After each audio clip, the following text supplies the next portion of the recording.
श्री स्वामी समर्थ.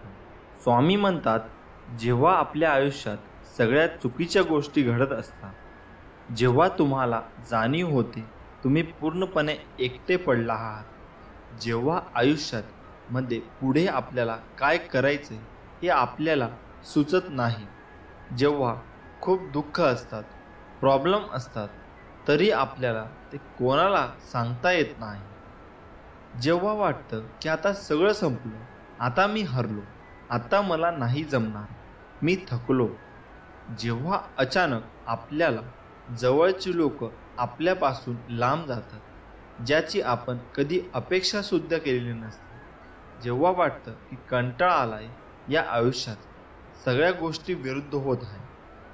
कसं असतं ना, प्रत्येकजण या त्रासामधून जातो एकदा तरी, कारण तो आपल्या आयुष्याचा एक भागच आहे. तुम्हाला कुठलीच गोष्ट सहज नाही मिळणार, तुम्हाला पाहिजे तसं नाही होणार, कारण नशिबाने ते तुमच्यासाठी काहीतरी वेगळं ठरवून ठेवलं असते. म्हणून काहीही झालं तरी धीर नाही सोडायचा.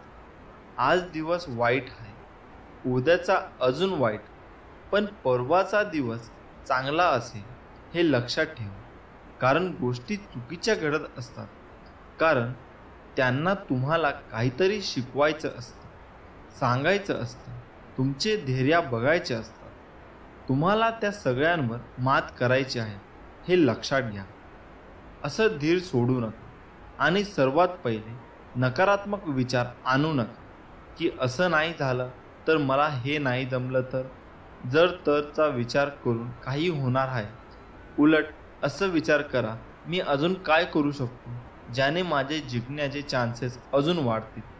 चांगल्या गोष्टी घडायच्या आधी वाईट गोष्टी घडतातच.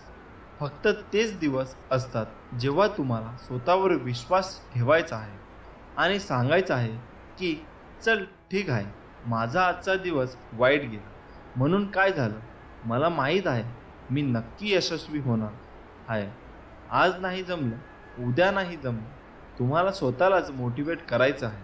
कारण कोणी येणार आहे की तू असं कर आणि तसं कर, जे काय आहे त्यांना तुम्हा एकट्यालाच समोर जायचं आहे. मला माहीत आहे तुम्ही या सगळ्या गोष्टीमधून खूप लवकरच बाहेर पडाल, मला खात्री आहे. कारण मला माहीत आहे तुम्ही स्ट्रॉंग आहात, तुम्ही असे लगेच हार नाही मानणार. मला विश्वास आहे की तुम्ही एक दिवस नक्की यशस्वी होणार आहात. फक्त त्यासाठी आता थोड्या वाईट अवघड दिवसांना सामोरे जावं लागत आहे. हीच ती वेळ असते जेव्हा एकतर लोक हार मानतात किंवा या सगळ्या गोष्टींना सामोरे जातात.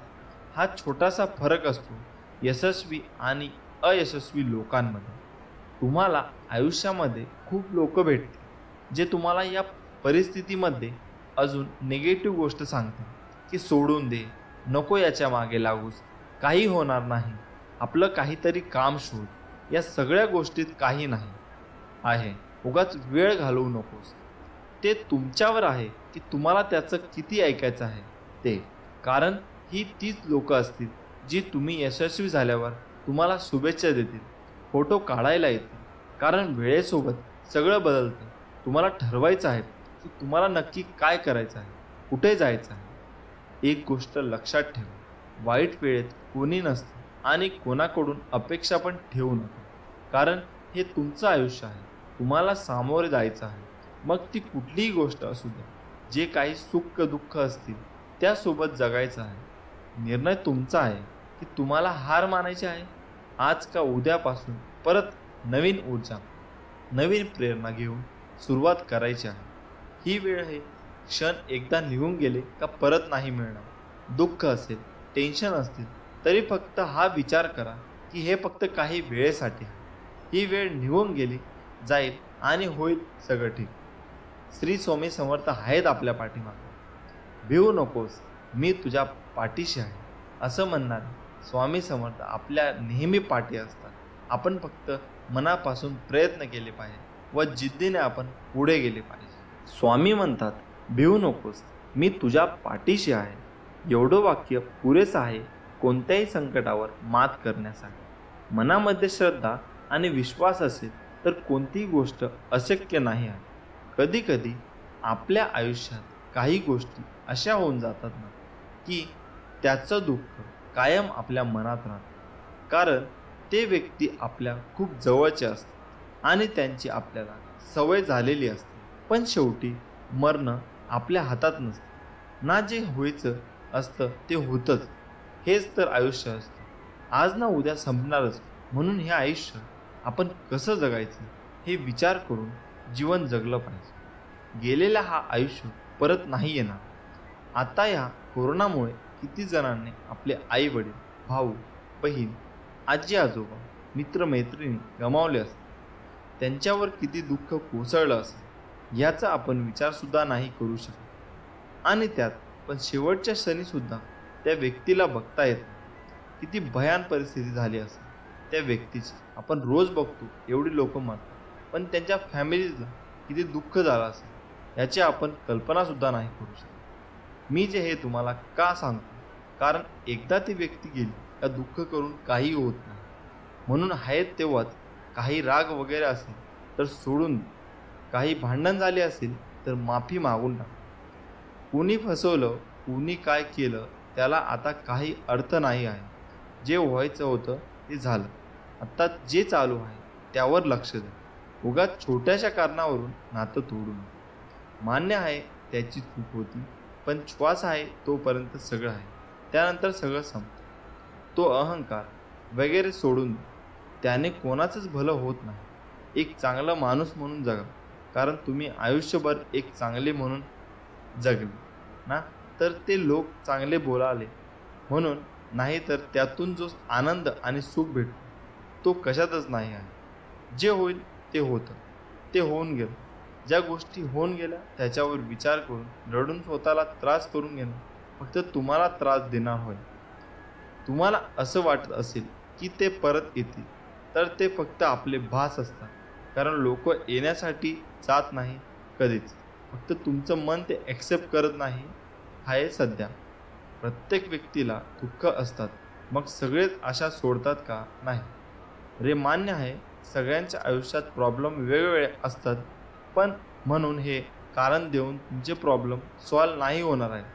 ते फक्त पुढे जात राहतात. दोन व्यक्ती असतात, पहिले ज्यांना यातून खरंच बाहेर पडायचं असतं आणि दुसरे ज्यांना यातून बाहेर पडायचं असतं पण ते नाही प्रयत्न करत आणि नाही होणार बोलून सोडून देतात किंवा कारण सांगतात. अशा प्रकारच्या व्यक्तीकडून डिप्रेशनमध्ये जायला लागतात आणि ते अजून निगेटिव्ह होत जातात. बाकी लोक प्रयत्न करत असतात आपल्या पद्धतीने, पण ते नाही जमत त्यांना.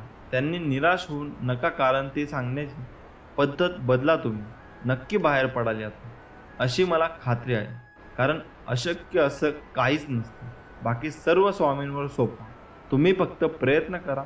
अशक्य ही शक्य करतील स्वामी. तारक मंत्र या 2 शब्दामध्ये त्यांचा अर्थ समावला आहे. जो आजाराने त्रासलेला आहे, जो चिंतेने ग्रासलेला आहे, त्यांना तरण्यासाठी नेहमी स्वामी काही ना काही उपाय करत असतात.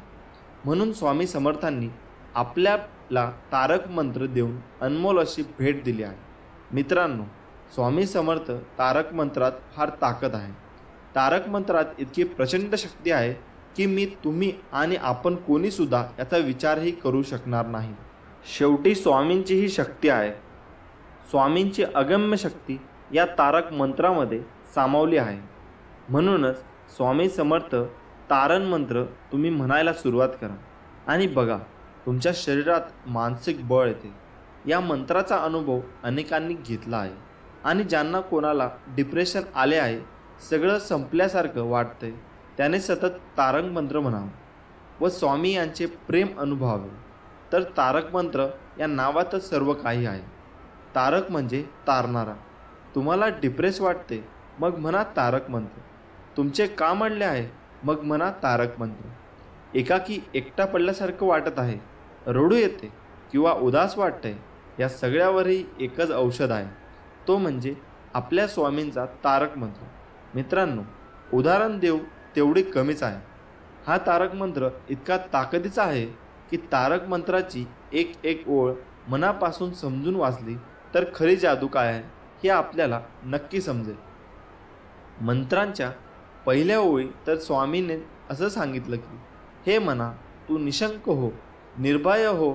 स्वामी नामाची व स्वामी बाळाची प्रचंड शक्ती तुझ्या मागे उभी आहे. त्यांना अशक्य असे काहीच नाही. ते स्वतः प्रारब्ध घडवतात व त्यांच्या आज्ञेशिवाय तुम्हाला कोणी हातही लावू शकणार नाही.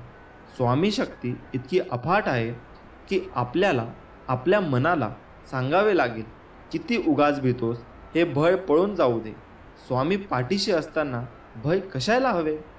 नको घाबरू तू असे बाळ. त्याचा या अर्थातच ओळीतच सर्व काही आहे. कारण स्वामी आई म्हणून आपल्या महाराजांना आपण हाक नेहमी मारतो. मग एक आई आपल्या बाळाला एकटं कसं पाडेल? आपल्या बाळाला थोडा जरी त्रास झाला तर आई एकालाही काय वाटते हे फक्त आई झाल्यावरच समजते. मग स्वामी तर विश्वाची माऊली आहे. आईच्या कोमल हृदयापासूनच त्या माऊलीचे हृदय बनले. कदाचित मन घाबरण्याचा प्रश्न येतोच कुठे? खरा होई जागा श्रद्धे सहित, कसा होईल त्या बिना तू स्वामी भक्त. आई ही आई असली तरी तिच्याकडे पण प्रेम व्यक्त करावे. त्याशिवाय आईला कसे कळणार की ती जे काही आपल्या मुलांसाठी करते त्याची थोडी तरी जाणीव मुलांना आहे की नाही? असाच काही महाराजांचा आहे. महाराजांवर असलेले प्रेम, श्रद्धा, आपुलकी हे सर्व नामस्मरणद्वारे आपल्याला व्यक्त करायचं आहे. महाराजांना बाकी कसलीही अपेक्षा नाही. आठव, कितीदा दिलीस त्यांनी साथ. नको डगमगू, स्वामी देतील हात. मित्रांनो, आई पहिली व्यक्ती असते जी आपल्याबरोबर प्रत्येक प्रसंगात खंबीरपणे आपल्या पाठीशी उभी असते. पण महाराज आपल्याला विसरणं अशक्य आहे. मग आईचे उपकार विसरून कसं चालेल? तेच आहे या तारक मंत्रात महाराजांनी आत्तापर्यंत अगदी छान सांभाळते. अजिबात आपल्याला विसरायचं नाही. म्हणूनच आपण आपल्या मनाला सांगायचं आहे की हे मना, तू निशंक हो, निर्भय हो, कसलीही चिंता करू नकोस. कारण स्वामी माऊली आपल्या पाठीशी कायम उभे आहे. मित्रांनो, तारक मंत्राचे शक्य तेवढे पाठ नित्य नियमाने करावे आणि चमत्कार अनुभवावा. हा मंत्र कधीही आणि केव्हाही म्हटला तरी चालतो. चालता बोलता, उठता बसता आपण केव्हाही हा मंत्र म्हणू शकतो. या मंत्रामुळे आपली स्वामी आई धावत येते आणि आपले संकट दूर करते.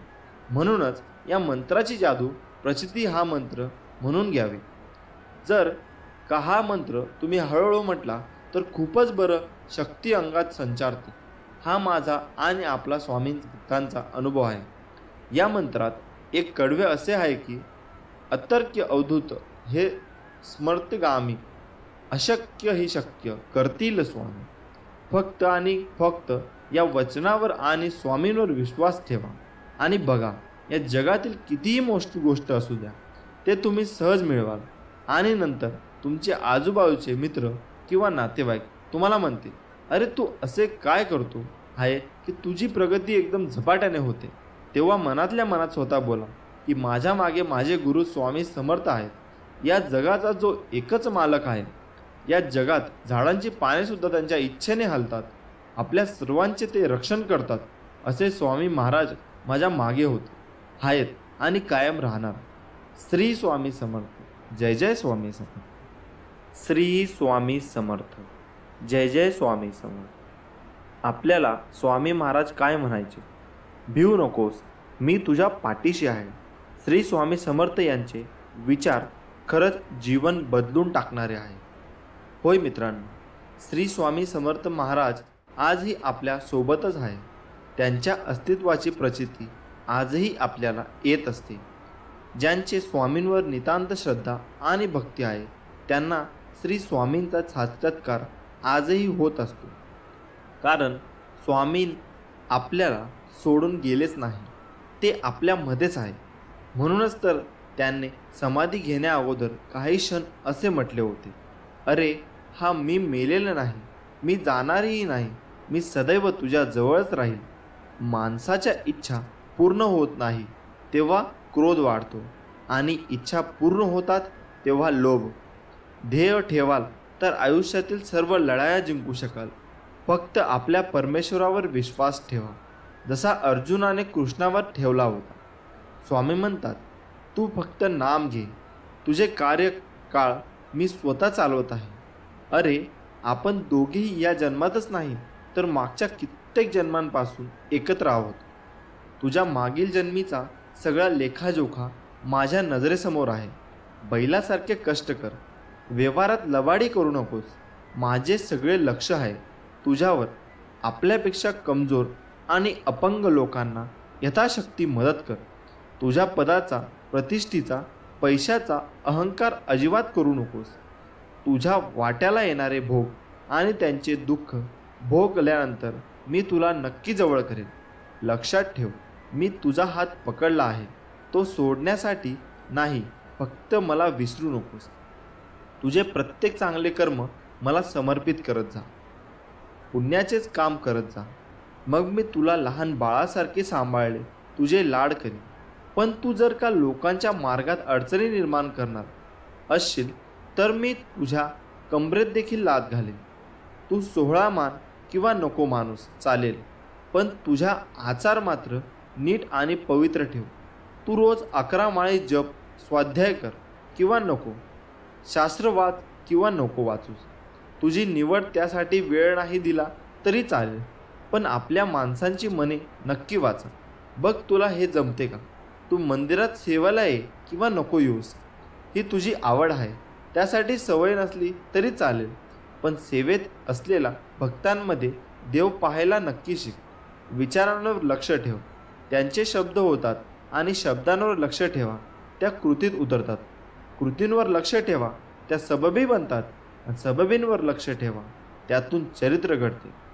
चारित्र्यावर लक्ष ठेवा, ते आपले भविष्य घडवते. कोणाचीही त्यांच्या सध्याच्या परिस्थितीवरनं खिल्ली उडवू नकोस, कारण काळ इतका सामर्थ्यशाली आहे की तो एका सामान्य कोळशालाही हळूहळू हिरा बनवतो. किती दिवसाचे आयुष्य असते, आजचे अस्तित्व उद्या नसते. मग जगावे ते हसून खेळून, कारण या जगात उद्या काय होईल हे कोणालाच माहीत नसते. माझ्या बाळा, अरे नको हो उदास, मी आहे तुझ्या आसपास. डोळे बंद करून कर आठवण, बघ मी आहे तुझा विश्वास. जेव्हा जेव्हा तुला माझी गरज असेल तेव्हा तेव्हा तुझ्यासाठी नक्कीच धावते. हाच तुला माझा आशीर्वाद. श्री दत्तात्रेय यांचे तिसरे अवतार म्हणून अक्कलकोटचे श्री स्वामी समर्थ मानले जातात. आपणाला आयुष्यात काही मिळवायचे असेल तर ती फक्त स्वामी कृपाच, दुसरं काहीही नको. ही खरी एक भावना अंतकरणात खोलवर रुजवावी, कारण तीच एकमेव शाश्वत सुखाच्या विसाव्याची जागा आहे. बाकी सर्व अशाश्वत असतं आणि म्हणूनच दुःखदायकही असतं. यासाठी स्वामी मला फक्त तुम्ही हवे अशी तळमळ जीवाला लागली तरच स्वामींच्या अस्तित्वाची प्रचिती येत असते. आणि मग सुखदुःखासारख्या क्षुल्लक गोष्टींची बाधा स्वामी आपल्याला होऊनच देत नाहीत. कारण स्वामी माऊली म्हणजे साक्षात दत्तमूर्ती. दाय म्हणजे देणारा, सर्व काही आपल्या भक्तावर प्रेमाने लुटवणारा कृपा सिंधूच आहे तो. फक्त आपली अढळ निष्ठा आणि अनन्य प्रेम हवे माऊलीवर. तू कर मत फिक्र, जो हुआ नहीं मैं करूँगा वो जो तूने सोचा ही नहीं. श्री स्वामी समर्थ. स्वामी म्हणतात, फक्त तू कोणाला फसवू नकोस, मी आहे तुझ्या पाठीशी, तुझी फसवणूक होऊ देणार नाही. अडचणी आयुष्यात नव्हे तर मनात असतात.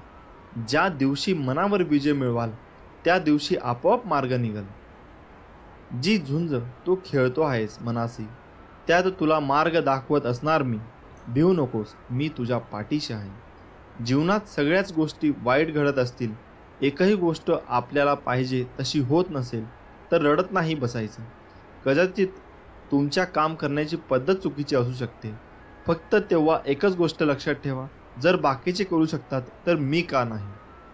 मला माहीत आहे तुम्ही पूर्ण करू शकता, कारण तुमच्यात तेवढी क्षमता आहे आणि जिद्दसुद्धा.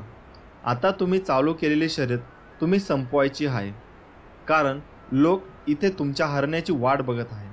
असं म्हणतात की काळजी करणारी माणसं मिळायला भाग्य लागतं, पण अशी माणसं आपल्याला मिळाली आहेत हे समजायला जास्त भाग्य लागतं. विश्वास ठेव, अरे जो माझा हात पकडतो त्याला कधी कोणाचे पाय पकडायची गरज भासत नाही. कोण म्हणतं स्वामी दिसत नाही? स्वामी तर तेव्हा दिसतात जेव्हा कोणी दिसत नाही.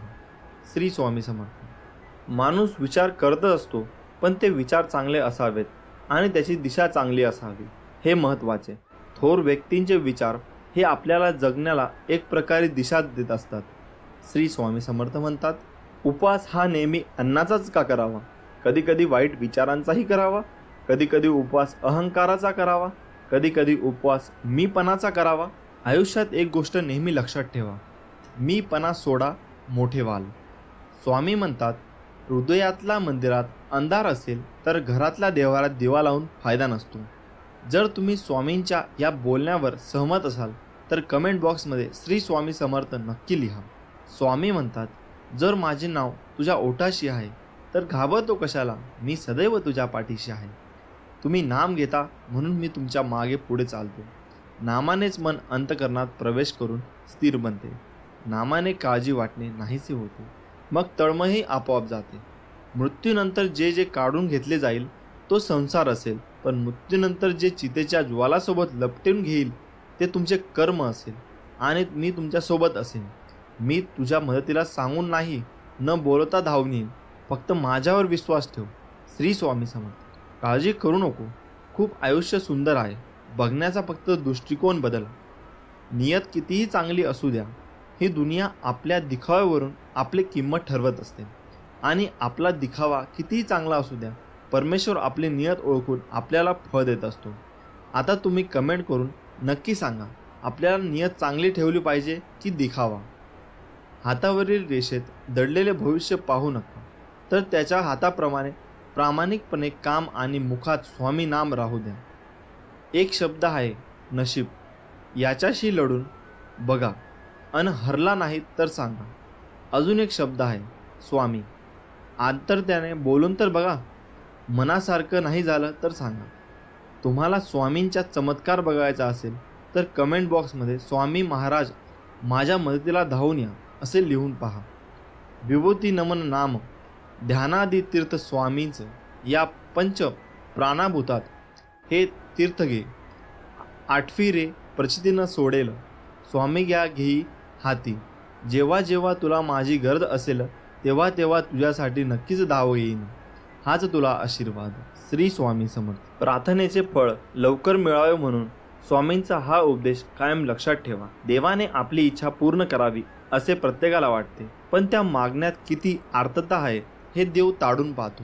म्हणून स्वामी सांगतात, प्रार्थना सगळेच करतात, परंतु सगळ्यांचीच प्रार्थना फळतेच असे नाही का? याचे कारण स्वामी समर्थ महाराज म्हणतात, एक दृष्टांत देऊन सांगतात. एकदा समस्त शिष्यांसमवेत स्वामी समर्थ महाराज प्रवासात निघाले होते. प्रवासात असताना अवकाळी पाऊस सुरू झाला. स्वामींची सोबत असूनही सगळे बिथरले होते. सर्वांनी एका झाडाचा आश्रय घेतला. सगळेजण पाऊस थांबण्याची वाट पाहत होते, परंतु पावसाचा जोर वाढतच चालला होता. असे चालत राहिले तर पूरसदृश्य परिस्थिती निर्माण होईल, या भीतीने सगळे भक्त स्वामींना शरण गेले. तेव्हा स्वामी म्हणाले, अरे, अशी गयावया करण्यापेक्षा त्या पावसाला हात जोडून विनवणी करा, प्रार्थना करा. सर्वांनी मनापासून प्रार्थना केली तर तो नक्की तुमचं ऐकेल. प्रार्थनेत शक्ती असतेच, परंतु सामूहिक प्रार्थना लवकर फळते. यासाठी सर्वांनी एकमुखाने एक दिलाने प्रार्थना करा. सर्वांना स्वामींचे म्हणणे पटले. सर्व भक्तांनी प्रार्थना केली आणि काय आश्चर्य, पाऊस कमी होत होत पूर्ण थांबला. तात्पर्य हेच, स्वामी म्हणतात, एखादी गोष्ट तळमळीने केली तर तिचे फळ निश्चित मिळते. प्रार्थना अशी करा की समोरच्याला तुमचे ऐकावेच लागेल. एवढी शक्ती तुमच्या शब्दामध्ये आणि भावनेमध्ये असायला हवी, तर ती खरी प्रार्थना. मागणे असे असावे ज्यात केवळ आपल्या हिताचा नाही तर सर्व सृष्टीचा, अर्थात सर्व जीवसृष्टीच्या भल्याचा विचार केला असेल. दुसऱ्याचे वाईट आणि माझे चांगले ही भावना असेल तर तुमची इच्छा कधीच पूर्ण होणार नाही, हे कायम लक्षात ठेवा. स्वामी समर्थ सर्वांचे कल्याण करतील, त्यासाठी आपणही समतेने, ममतेने, आपुलकीने सर्वांचा विचार करायला हवा. श्री स्वामी समर्थ. स्वामी म्हणतात, कधीकधी आयुष्यामध्ये खूप दुःख यातना सहन कराव्या लागतात. असं वाटतं की खरंच देव आहे का, इथपर्यंत शंका येतात. पण खरं तर हीच वेळ आपल्या परीक्षेची असते. विश्वास ठेवा, इथूनच स्वामी लीला सुरू होते, इथूनच खेळ सुरू होतो. फक्त विश्वास तुटू देऊ नका. आई बाळाला हवेत भिरकवते, काही क्षण ते हवेतही असतं, पण ते हसत असतं. कारण त्याचा विश्वास असतो कोणी आहे जे आपल्याला पडू देणार नाही. तोच विश्वास तुमचा स्वामींवर हवा. कधी कधी वाटतं हे कसं होईल, हे शक्य आहे का?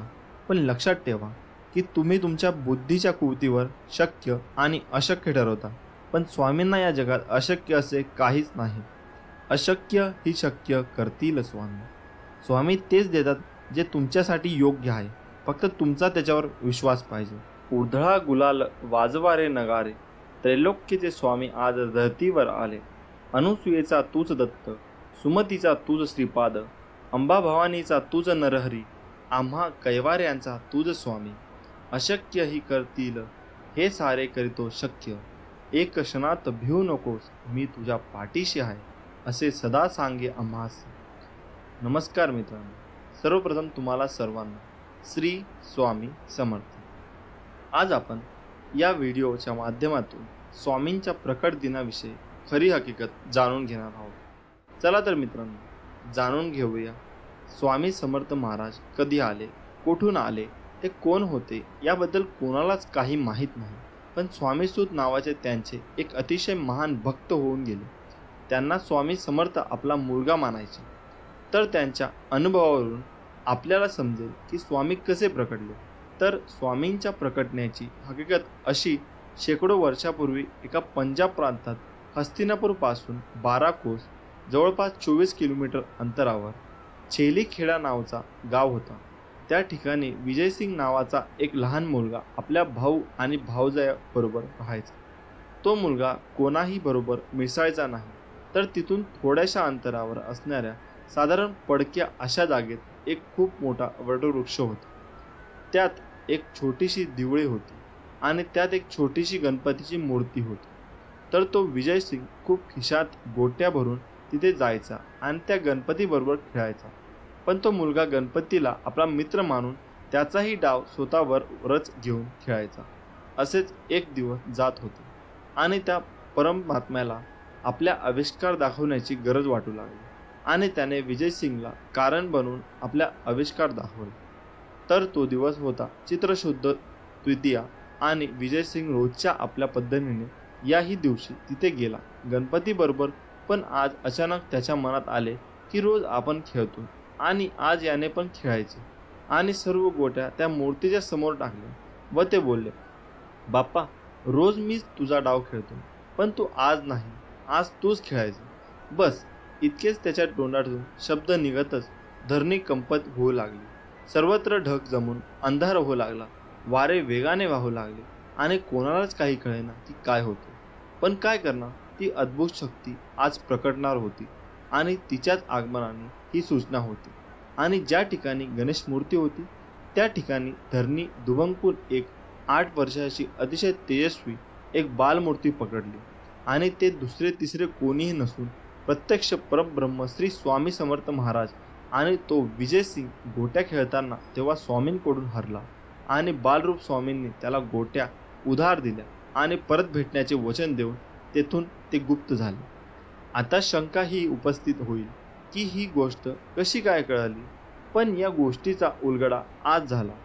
कोकणातील हरिभाऊ स्वामीसूत हे अक्कलकोटला आले होते आपल्या ऐहिक इच्छापूर्तीसाठी.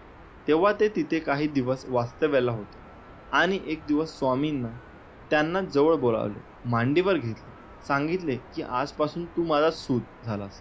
सर्व घरदार सोडून दे आणि दर्याकिराणी माझी ध्वजा उभी कर. हे ऐकून हरिभाऊंना रडू कोसळले, कारण ते इथे ऐहिक इच्छापूर्तीसाठी आले होते आणि महाराज तर सर्व सोडायला सांगत आहे. हे पाहून त्यांना थोडं रडू कोसळलं. तेव्हा स्वामी त्यांना म्हणाले की रडतोस काय, माझे पोट बघ किती मोठे आहे, त्यावर हात फिरून बघ. ज्यावेळी हरिभाऊंनी तसे केले त्यांना ज्ञान लागले आणि त्यामध्ये त्यांना आपले सगळे जन्म आठवू लागले. आणि त्यातील त्यांना एक आपलाच जन्म आठवला, विजयसिंग. म्हणजे दुसरं तिसरं कोणी नाही तर तो स्वामी सुदांचाच पूर्ण अवतार होता. आणि त्यावर या सर्व गोष्टीचा उलगडा झाला आणि या गोष्टीला स्वतः स्वामींनी मान्यता दिली. आणि ती पुढील प्रमाणे स्वामी प्रकट दिनाचा उत्सव स्वामीसूत महाराजांनी सुरू केला आहे. ज्यावेळी स्वामीसूत महाराज हा उत्सव अक्कलकोटमध्ये करत होते तेव्हा भुजंगासारख्या भक्तांनी स्वामींना प्रश्न विचारला, स्वामीसूत हे काय करत आहे. तेव्हा स्वामींचे उत्तर असे होते, माझं बळ मी सदेह प्रकटलेल्या दिवसाचा उत्सव करत आहे. नाना रेखी नावाचे अहमदनगर येथे स्वामी भक्त होते. ते स्वामीसुतांच्या सांगण्यावरून अक्कलकोटला आले होते. तर ते पिंगला ज्योतिष विद्येत पारंगत होते. स्वामींनी त्यांना आज आज्ञा केली की माझी कुंडली बनव. तेव्हा त्यांना खूप आनंद झाला आणि त्यांना लगेचच कुंडली बनवण्याचं काम सुरू केलं आणि काही दिवसातच कुंडली बनली आणि त्यातील स्वामी प्रकटण्याचा मजकूर वरप्रमाणे होता. तर तेही कुंडली घेऊन स्वामीपाशी आले. तेव्हा तिथे भजनाचा कार्यक्रम सुरू होता. तेव्हा स्वामींनी ती कुंडली भक्ताला सांगून माळ्यावर टाकायला सांगितली आणि ज्यावेळी कार्यक्रम संपला आणि परत स्वामींनी कुंडली आणण्याची आज्ञा केली, तेव्हा त्या कुंडलीवर हळद, कुंकू, अक्षता, तुळस, फूल वगैरे वाहून ते सर्व देवतांनी त्या कुंडलीची पूजा केली होती. आणि कुंडली पाहून स्वामींनी खूप खुश आणि नानांचा उजवा हात हातात घेऊन त्यांनी आपला हात हातात त्यांच्या ठेवला आणि त्यांच्या हातावर विष्णुपद उमटले. स्वामींचे याचाच अर्थ स्वामींनी वरील कुंडलीला म्हणजे प्रत्यक्षरित्या स्वामी सुतांनी मांडलेल्या स्वामींच्या प्रकटण्यालाच मान्यता दिली आणि त्यांचा प्रसाद म्हणून नाना रेखींच्या हातावर विष्णुपद उमटले. आणि आजही स्वामींची कुंडली स्वामींच्या अहमदनगरच्या मठात आहे. स्वामी समर्थ महाराज कार्दाली वनात योग्यांच्या मार्गदर्शन करायला येण्यापूर्वी ते जगात वेगवेगळ्या ठिकाणी स्वतःचे खरे नाव, ओळख लपवून चंचल भारती, दिगंबर बुवा अशा नावाने सुद्धा कार्यरत होते. स्वामी समर्थ प्रकट दिन आपल्या सर्वांसाठी खूप मोठी महापर्वणी आहे आणि आपल्या सर्वांच्या पुण्याईने आपल्याला ही माहिती प्राप्त झाली. श्री स्वामी समर्थ. जय जय स्वामी समर्थ. स्वामी समर्थ म्हणतात, मी सगळीकडे आहे, मी कणाकणात व्यापून आहे, मीच पावन आहे, मीच आहे जल, गगनही मीच आहे, अक्कलकोटातही मीच आहे, दोन्ही ध्रुवांवर कैलास पर्वतावर मीच आहे, मी कुठेही गेलेलो नाही आणि जाणारही नाही, मी सदैव तुमच्या पाठीशी आहे. नको हो निराश, हरू नको, तुझा आत्मविश्वास, मी आहे तुझ्या जवळपास, झाकून तुझे नयन, कर चिंतन, बघ मी आहे तुझा जवळ. आत्मविश्वास हा सूर्यासारखा असतो, जितकी तुम्ही मेहनत कराल तितकाच तो अधिक चमकतो. म्हणून माझ्या बाळा, विश्वास हा स्वतःवर ठेव तर ताकद बनेल आणि दुसऱ्यांवर ठेवला तर कमजोरी. आवड आणि आत्मविश्वास असेल तर कोणतीही गोष्ट अवघड नाही.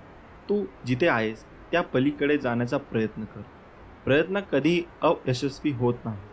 स्वामी म्हणतात, तुम्ही कोण आहात आणि तुम्हाला कोण व्हायचे यातलं अंतर कळलं तर तुम्ही काय करता ते कळते. कोणीही तुमच्यासोबत नसेल तर घाबरून जाऊ नका, कारण उंच उडणारे गरुड हे कमीच असतात आणि ज्यांच्यासोबत कोणी नसतो त्यांच्यासोबत स्वामी नेहमी असतात, हे विसरू नकोस. कष्ट इतक्या शांततेत करा की यश हमखास धिंगाणा घालेल. आयुष्यात अपयशी झाला असशील तर विश्वास ठेव, सर्वात मोठे यश हे सर्वात मोठ्या अपयशानंतरच मिळते. संकट टाळणं हे माणसाच्या हातात नसतं, पण त्या संकटांचा सामना करणे नक्कीच असते. म्हणून तू संकटांना सामोरे जा, घाबरू नको. स्वामी बळ आहे पाठीशी. अशक्य हा शब्द आपल्या शब्दकोशातून काढून टाक. इच्छाशक्ती चांगली असेल तर मदत तुमच्याकडे चालून येते. दुःखाची चव घेण्यापेक्षा ते पचवण्यात अधिक गोडी आहे. म्हणून दुःख चलवत राहण्यापेक्षा ते स्वीकारायला शिका. तुम्ही खचून जाणाऱ्यातले नाही, त्यामुळे आहे त्याला सामोरे जा आणि जिंका. पुढचा दिवस तुमचाच आहे, यश नक्की मिळेल. मनात आत्मविश्वास असेल तर तुम्ही काहीही करू शकता. मग तुम्हाला कशाचीही भीती वाटणार नाही. मी काहीतरी चांगलं करेन हा विश्वास आणि मी काहीतरी चांगलं करेनच हा झाला आत्मविश्वास.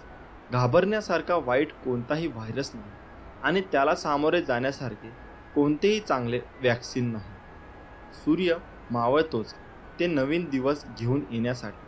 त्यामुळे आज जरी मनासारखे झाले नाही तरी उद्या तसे नक्कीच होईल.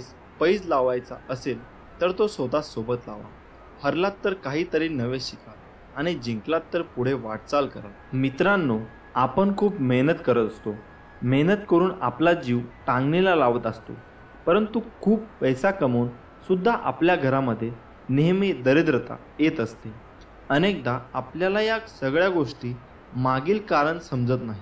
बहुतेक वेळा हातामध्ये पैसा येणे आधीच पैसे जाण्याचे वेगवेगळे मार्ग खुले होतात.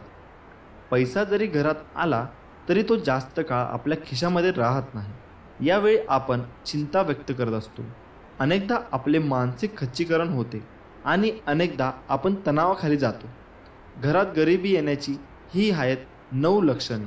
आत्ताच जाणून घ्या आणि तुम्ही तुमचे संकटे दूर करू शकाल. नंबर 1, तुटलेल्या कंगव्याद्वारे कधीच केस विसरू नये. त्याबरोबर उभे राहून केस विसरू नये. त्यामुळे घरामध्ये दरिद्रता प्रवेश करते आणि घरातील बरकत निघून जाते. 2, घरात अस्वच्छता ठेवणे. या सगळ्या गोष्टींमुळे घरामध्ये नकारात्मक ऊर्जा निर्माण होते आणि यामुळे सुद्धा दरिद्रता आपल्या घरात प्रवेश करते. म्हणून आपले घर नेहमी स्वच्छ व सुंदर ठेवावे.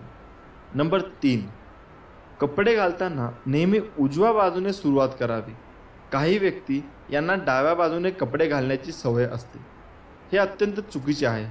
कोणत्याही कार्याची सुरुवात उजव्या बाजूनेच करावी. 4, दाताने पोळी कुरतडून खाणे हे सुद्धा दरिद्राचे लक्षण मानले जाते. म्हणून जेवण करताना अन्नाचा आदर करावा व जेवण करताना हाताने पोळी तोडून नीट विशिष्ट पद्धतीने जेवण करावे.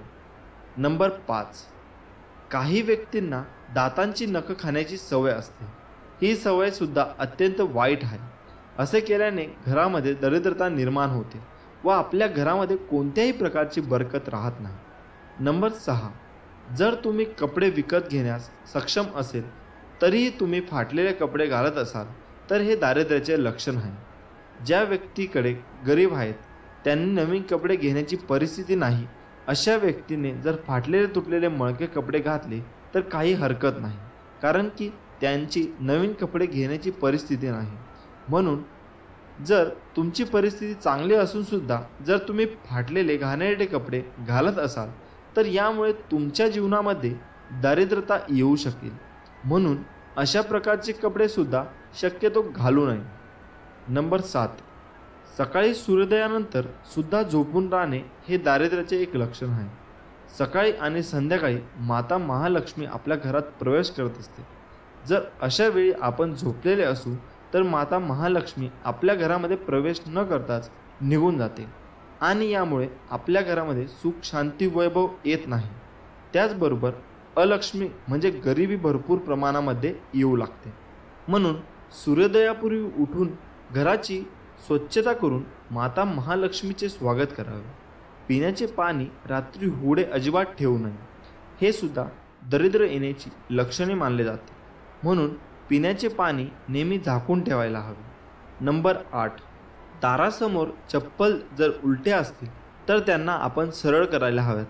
जर उलट्या चप्पल व बूट यावर आपल्या दारासमोर असेल तर यामुळे सुद्धा गरिबी अनेक अडचणी आणि आपल्या घरामध्ये प्रवेश करत असतात. म्हणून जर चपला बूट उलटे दिसले तर लगेच सरळ करावे. नंबर 9, मुक्या प्राण्यांना कधीच लाथ मारू नये. असे केल्याने आपल्या घरामध्ये विविध अडचणी निर्माण होऊ शकतात. त्याचबरोबर आपल्या घरामध्ये हे पाहुणे येतात, त्यांच्याशी नेहमी चांगले वागायला हवे. त्यांच्याशी कधीही वाद घालू नये. कारण की भारतीय संस्कृतीमध्ये जे पाहुणे आपल्या घरी येत असतात ते प्रत्यक्ष देवस्वरूप आपण त्यांना मानत असतो.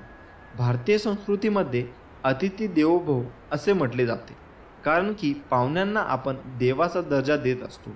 म्हणून जर तुमच्या घरी कोणतेही पाहुणे आले तर त्यांना मान सन्मान अवश्य करा. त्यांना अपमानित करू नका. त्यामुळे सुद्धा तुमच्या घरातील दरिद्रता प्रवेश करू शकते. आपल्या घरामध्ये नेहमी सकारात्मक वातावरण निर्माण राहील याची काळजीसुद्धा आपण घेणे गरजेचे आहे. कारण की ज्या घरामध्ये नेहमी सकारात्मक वातावरण राहते त्या घरामध्ये माता महालक्ष्मी व अन्य देवी देवता नेहमी वास्तव्य करतात. म्हणून आपल्या घरातील वातावरण नेहमी सकारात्मक ठेवा आणि नेहमी परिश्रम करून आपल्या घरामध्ये माता महालक्ष्मीचे आगमन आनंदाने करा. अवधूत चिंतन. श्री गुरुदेव दत्त. श्री स्वामी समर्थ. उगाची भीतोसी भय हे पळू दे, जवळ उभी स्वामी शक्ती कळू दे. जगी जन्म मृत्यू असे खेळ ज्याचा, नको घाबरू तू असे बाळ त्याचा. नमस्कार मित्रांनो, आपले स्वामी काय सांगतात आयुष्यात नेहमी लक्षात ठेवा, आपल्यामुळे दुसऱ्याच्या डोळ्यात पाणी येणे हा सर्वात मोठा गुन्हा आहे आणि आपल्यासाठी कोणाच्या डोळ्यात पाणी येणे हे सर्वात मोठे यश आहे. तुझं माझं करता करता एक दिवस जायचं आहे. जे कमावलं ते इथेच ठेवून जायचं आहे. तुम्ही चांगले कर्म करा, सोबत तुमच्यात तेच जाणार आहे. रडल्यानंतर अश्रूसुद्धा परके होतात, हसल्याने परकेसुद्धा आपले होतात. मला ती नाती आवडतात ज्यात मी नाही आपण असतो. जर कुणावर चिडणार असाल तर विचार करून चिडा, कारण आजकाल समजून घेण्याची पद्धत बंद झाली. मेल्यावर माणूस चांगला होता असं म्हणण्याची प्रथा आहे. जिवंत माणूस ओळखता येत नाही, हीच खरी व्यथा आहे. निंदकांना कधीही घाबरू नका. त्यांना आपल्याविषयी जेवढं वाईट बोलता येईल तेवढं बोलू द्या. त्यांच्यामुळे आपलं वर्तन सुधारत जाते. ज्याप्रमाणे गल्लीत 2-4 डुकरं असल्याशिवाय गल्ली स्वच्छ राहत नाही, त्याप्रमाणेच आपल्या अवतीभोवती 2-4 निंदक असल्याशिवाय आपल्या जीवनाचा विकास होत नाही. जग काय म्हणेल हा विचार करू नका, कारण लोक फार विचित्र आहेत. अपयशी लोकांची थट्टा करतात आणि यशस्वी लोकांवर जळतात. स्वतःला असे तयार करा की तुमच्या विरोधकाला तुमचा पाय खेचण्याऐवजी तुमचे हात पकडून पुढे जाण्याची इच्छा निर्माण झाली पाहिजे. कोणतीही गोष्ट साध्य करण्यासाठी फक्त शक्ती असून चालत नाही, तर त्याला सहनशक्तीचीही जोड असावी लागते. माणूस कसा दिसतो यापेक्षा कसा आहे याला महत्त्व असतं, कारण शेवटी सौंदर्याचं आयुष्य तारुण्यापर्यंत तर गुणाचं आयुष्य मरणापर्यंत असतं. अभिमानाला कधी तुमच्या मनाच्या घरात येऊ देऊ नका आणि स्वाभिमानाला कधी मनाच्या घरातून बाहेर काढू नका, कारण अभिमान तुम्हाला कधीच प्रगती करू देणार नाही आणि स्वाभिमान तुम्हाला कधीच अधोगतीकडे जाऊ देणार नाही. अपेक्षा जरूर बाळगा, पण नाती व माणसं तुटणार नाही याची फक्त काळजी घ्या. आयुष्य फार सुंदर आहे, ते फक्त चांगल्या विचारांनी जगता आलं पाहिजे. समाज समजवण्यापेक्षा समजून घेण्यामध्ये खरी परीक्षा असते, कारण समजवण्यासाठी अनुभवाचा कस लागतो, तर समजून घेण्यासाठी मनाचा मोठेपणा लागतो. लोक तुमची स्तुती करोत वा निंदा, तुमचं लक्ष तुमच्यावर कृपा करो वा न करो, तुमचा मृत्यू आज हो वा उद्या, आपल्या मार्गावरून कधीही भटकू नका. आयुष्यात कितीही संघर्ष करावा लागला तरी मागे हटू नका, कारण जो संघर्षात मार्ग काढतो तोच खरा विजय असतो. स्वामी म्हणतात, दगडात तुम्हाला देव दिसतो, गायीत माता दिसते, कावळ्यात तर सगळे पूर्वज दिसतात, मग माणसातच माणूस का दिसत नाही? ज्या दिवशी माणसात माणूस दिसेल त्या दिवशी मला सुद्धा